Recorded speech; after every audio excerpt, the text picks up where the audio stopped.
Buenos dias, señoritas y señoritos. Earlier, we vlog about yung maluhong pamamalakad ng mga DICT officials dyan sa ehensya kung saan they charge or they budgeted 53.41 million para sa hazard pay ng mga officials and employees dyan sa Department of Information and Communications Technology. At ang rason ng pagbibigay nila sa sarili nila ng ganong kalaking hazard pay ay dahil daw nakaharap sila sa computer araw-araw, dahil daw matagal sila nakaupo, at kung pinapatrabaho daw sila sa bahay naapektuhan daw yung relations nila sa pamilya nila at nawawalan sila ng oras sa pamilya nila. At kung lumalabas daw sila, nasa sunburn daw sila kung nagpi-field work sila. In short, yung mga dahilan na binigay nila hindi talaga yung hazard, kundi yung mga normal things lang na na-expose tayo, mga ordinaryong tao sa computer natin, sa commute natin from work and back to our home, yung mga work from home, na didisturbo tayo ng mga anak natin, ganun.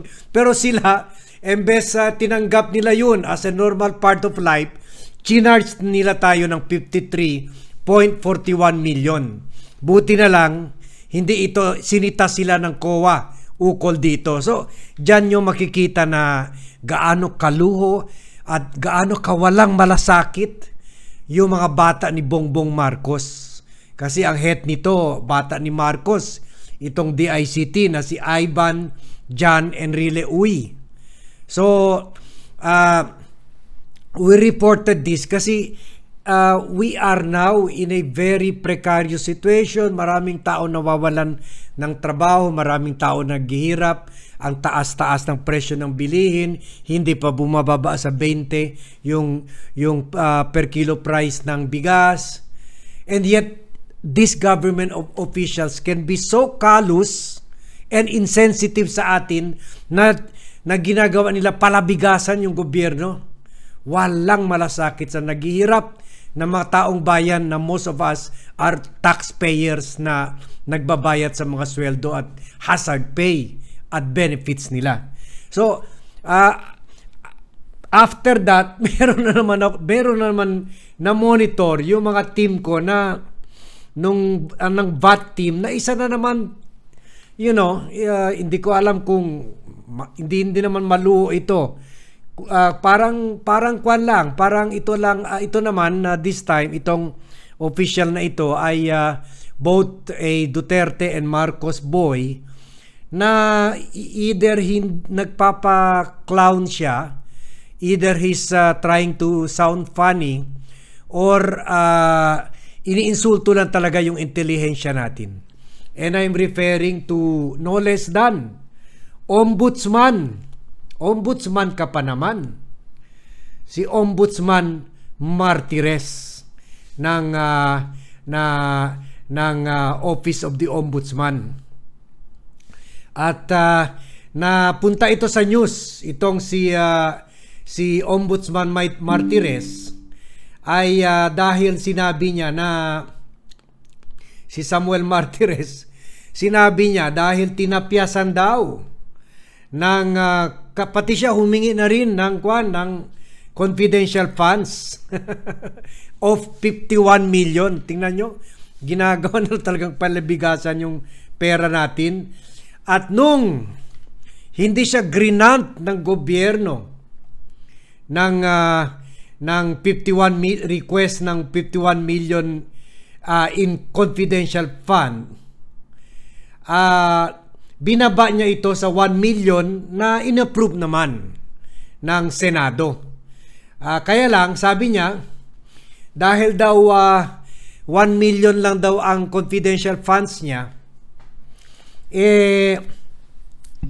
halos wala na daw sila magagawa sa ehensya kung hindi gagamitin yung charm nila at saka yung PR skill nila para kumuha ng mga impormasyon ukol sa mga corrupt na opisyales, sa mga marites na lang daw or mga tolits. Syempre, alam naman natin yung marites, di ba? Ang ibig sabihin, mare, ito ang latest, or tolits ay pare, tol, ito ang latest. So, kumuha na lang daw sila ng impormasyon to go after corrupt officials sa mga marites at tolits. At sabi pa nga ni Samuel Martires, dahil daw 1 million lang binigay sa kanila, so wala kaming choice kundi kumuha na lang ng mga impormasyon sa mga corrupt dyan sa mga tolits at marites. Sabi niya, in fact, I'll be honest with you, kung minsan nakakapulot ako ng impormasyon dahil sa inyo, sa media daw. All I have to do is to validate the information that I got from members of the press. Malaking bagay yun. Pero sabi niya, doon, marites at tolits, yung mga kaunti-unting chismisan natin, kahit wala ng kape, nakakapulot ako. I just have to validate that. Sabi niya. So yun, sabi niya, ang ginagawa ko na lang, dahil wala na kaming budget para ma-investiga yung mga corrupt, kahit hindi namin mabigyan kape yung mga kausap namin ng mga reporter, sa inyo lang namin nakukuha yung mga impormasyon. Ito, I don't know whether he was trying to be funny or he was iniinsulto lang yung intelligence natin, kasi alam nyo naman, yan ata ang trademark ng mga tao na ito in-appoint. I think galing pa siya sa Supreme Court. Una ito in-appoint justice rin ata ito ng Supreme Court, in-appoint ng Duterte and then ni-retain ni Marcos. Kaya anumang kapalpakan ni Duterte sa ombudsman, napunta rin kay Marcos kasi ni-retain niya. Sana pinalit na lang niya ito. Sana iba na lang ombudsman ang kinuha niya. So pareho na sila ngayon. So sabi niya, kahit daw parang nakatali na yung kamay nila, pero kung isipin nyo, bago pa pinauso ni Duterte yung confidential funds, nagagawa na yung ombudsman ang trabaho. Marami ng mga ombudsman investigator ang nakakakuha ng intelligence confidential information at ginagawang basehan para kasuhan yung mga corrupt na opisyales. Kasi ang laki nga ng budget nila 5.34 billion. 5,340 million. Pero dahil hindi siya binigyan ng 51 million confidential funds, sinasabi na niya maapektuhan na yung trabaho nila. It doesn't follow po. Huwag nyo lokohin yung taong bayan. Ako, nung reporter ako, na-coveran ko si Ombudsman Añano Desierto. At ang pinakapaborito ko si Simeon Marcelo, pinakamagaling na ombudsman. And then si Ombudsman Villa, yung tatay ni Chari Villa sa ABS-CBN. Maka-honest ito. Lalo na si Simeon Marcelo. Napaka-honest na ombudsman ito. Ang daming kaso pinailan, ang daming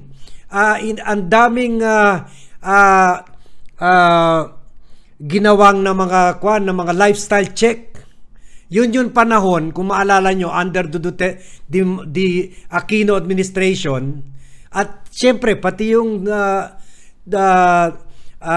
Gloria Macapagal Arroyo administration, yung parang gabi-gabi nakikita natin sa TV Patrol, may TV Patrol pa noon, yung mga bahay ng mga building ng mga DPWH officials, Bureau of Internal Revenue officials, Bureau of Customs officials, left and right kinakasuhan sila dahil sa mga travels nila, sa mga kotse nila, sa negosyo nila. Yung isang Bureau of Customs security guard nagda-drive ng Porsche.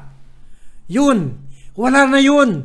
Simula nung naging presidente si Duterte, wala na nagagawa ng ombudsman. Simula pumasok lang ito si Martires sa Office of the Ombudsman, wala nang nakakasuhan.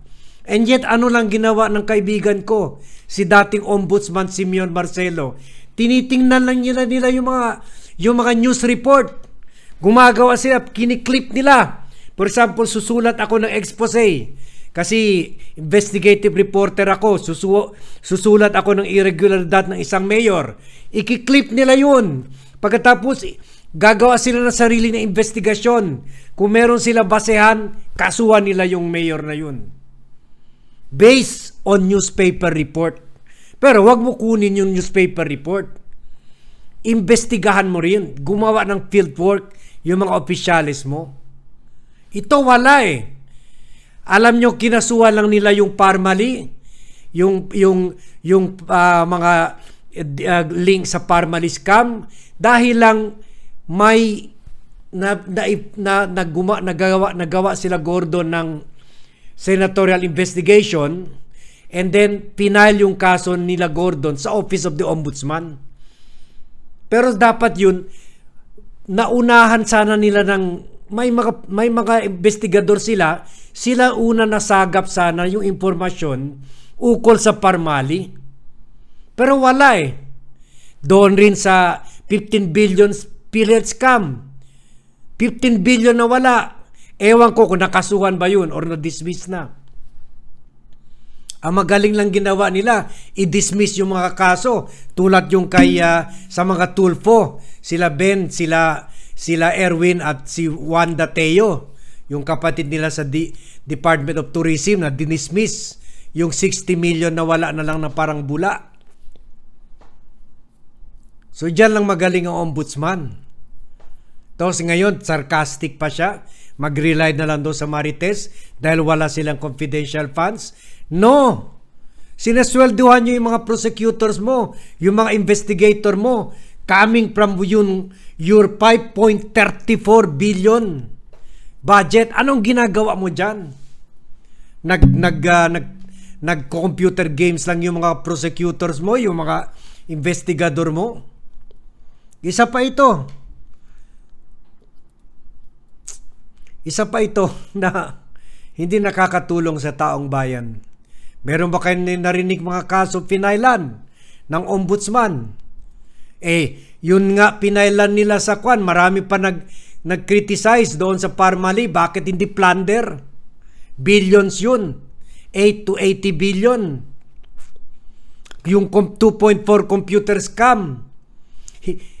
Anti-graft rin pero hindi plunder. At hindi pa nila kinasuhan yung mga supplier. Yung mga supplier, ngayon isa sa mga supplier, top official dyan, deputy speaker dyan sa Kongreso, kaya hindi nila kinasuhan rin. Isipin nyo, 4.6 ata billion computer overpriced, kinasuhan yung mga taga-DepEd lang, kasama yung bata ni si Christopher Lau, bata nila Bongo at ni Duterte. Pero hindi kinasuhan yung mga kontraktor na kumita. Marami pa kasi sinasabi dahil dapat isinama na si Duterte sa kaso na yun.